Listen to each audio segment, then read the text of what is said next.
бастайды бүгін? Кім бастағысы келеді? Ортаға әңгіме. Сіз бастағыңыз келе ма? Кім бастайды? Иә, Бекболат. Бір күні отырып айта беріңіз. Бір күні екі дос болыпты. Олар саяхатқа шығыпты. Ол екеуі бірге тауға барды. Күліп ойнап жүр. Екі дос болды. Олар тауға не шады. Саяхатқа кіреді. Саяхатқа шады. Жақсы. Олар саяхатта жүріп аңға тап болады. Қандай аң екен? Айтшы қандай аң? Ол қандай аң болуы мүмкін? Қасқыр көреді дейді. Әрі қарай әділет. Не істеуі мүмкін қасқырда? олар қашып кетті. Қасқырдан қаша алды ма? Сіз айтыңызшы. Олар қасқырдан қашып тұрып, олар бір жерге тығылып қалады. Олар сол жерде бір күн түнейді. Бір күн түнейді. Қиын ба? Солай қасқыр кетіп қалады. Солай олар жаңағы жерден шығады. Сөйтіп үйіне қайтып бара жатыр. Таңертең тұрып көшеге шығады. Олар тауда жоқ ой. Үйлеріне барғаннан кейін. Жақсы. Сөйтіп екеуінің саяхатқа шыққан бітеді. Сонда саяхат күшті болмай қалған жоқ па? Күшті болмай қалды. Қасқырға не үшін тап келдік, иә? Одан да басқа бір күшті нәрсе айтуға болады. Екі дос саяхатқа шықты. Сосын не істеді? Олар саяхат барысында табиғаттың керемет ғажаптарын көрді. Олар бір ерекше өсімдікті көрді. Сосын оны зерттеді деген сияқтылықта айтуға болады екен. Осы әңгімені құрастыру қиын болмас деп? Оңай болды ма? Ендігі күрделірек қылып құрастырайық, иә? Жарайды, енді орнымыздан тұрайық. Әркім ала беріңіз. Екеуі кетіп қалды ма? Қайсысы ұнайды сізге? Біреуін алайық.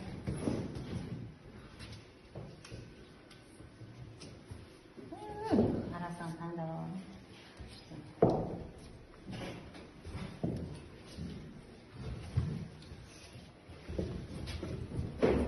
Енді бір адам қалды. Әділет келіңіз. Екеуі кетіп қалды. Екеуі кетіп қалды ма? Екеуі бірдей ме?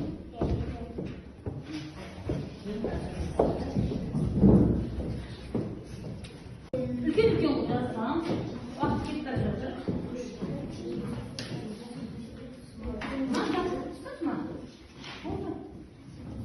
Жапсырып тастап біреуі. Осыны жапсыр да, тез-тез үлкен алып жаза алып. Қанағат, рахым деген сияқты жазбайсыз ба, иә? Сосын бес дұшпанды жазасыз. Жүйемдеп бересіз ба? Мүмкін мынаны былай аламыз. Былай алып шығар, иә?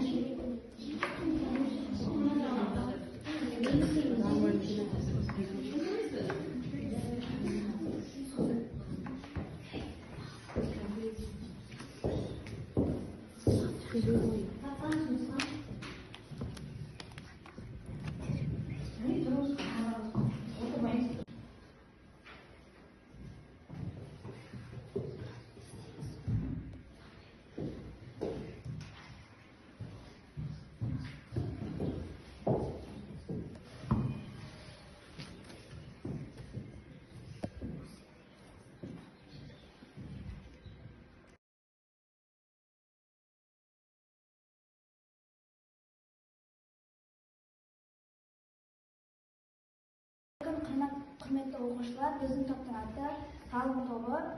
Біз бүгін Абай Құнанбайұлының бес асыл істен бес дұшпанға не жататынын жаздық. Біздің топта Таңғы, мен Сезім және Асыран және Бекболат. Біз бұны барлығымыз бірлесе жасадық. Тамаша. Енді кім оқиды әрі? Абайдың бес асыл сөзіне ана жерге тұрып алыңыз. Абайдың бес асыл сөзіне талап, еңбек, терең ой, қанағат, рахым. Бес дұшпанына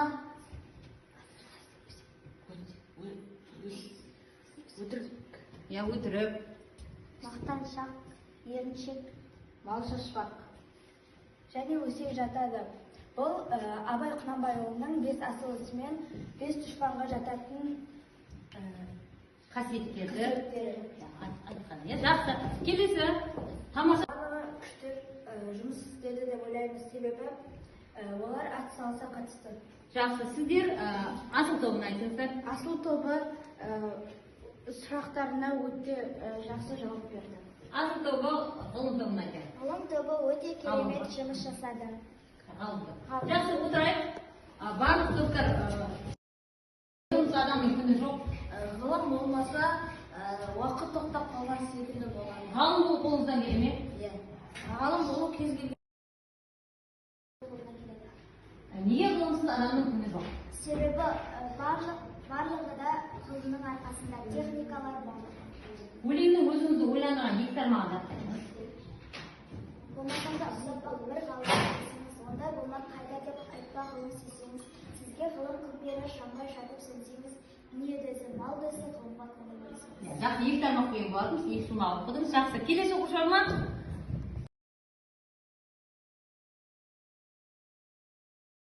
Адам ол ғылымды зерттейтін адам. Ғылым деген ол белгілі бір саланың бір түрі. Өлең не туралы? Өлең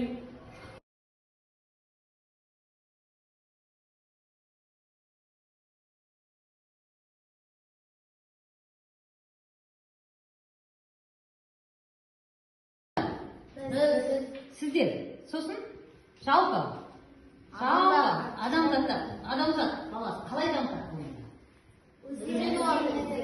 Қол көтеріп айтып жіберейік, я айтыңыз. Ізденіп оқиды. Я, сосын сіздерден кім айтады? Я. Олар ізденіп, көптеген нәрсені зерттеп, бір заттан екінші затты жасайды. Сіздерден кім айтады? Айта алыңыздар. Мәдина айтасыз ба? Яғни бірде дамиды ғылым, Мәдина? Айта қойыңыз. Ғылым бірден дамымайды. Ол жаймен Қоса береді, жаңалықтарды қосып, үлкен нәтижеге жеткенше.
Менің ойымша, Абай айтқан 5 асыл ісінің ішіндегі еңбек қазіргі қазақ халықтарының бойынан көбірек көрінеді. Себебі жастарға дейін өздерінің аңсаған армандарына жету үшін көптеген еңбек етіп иә?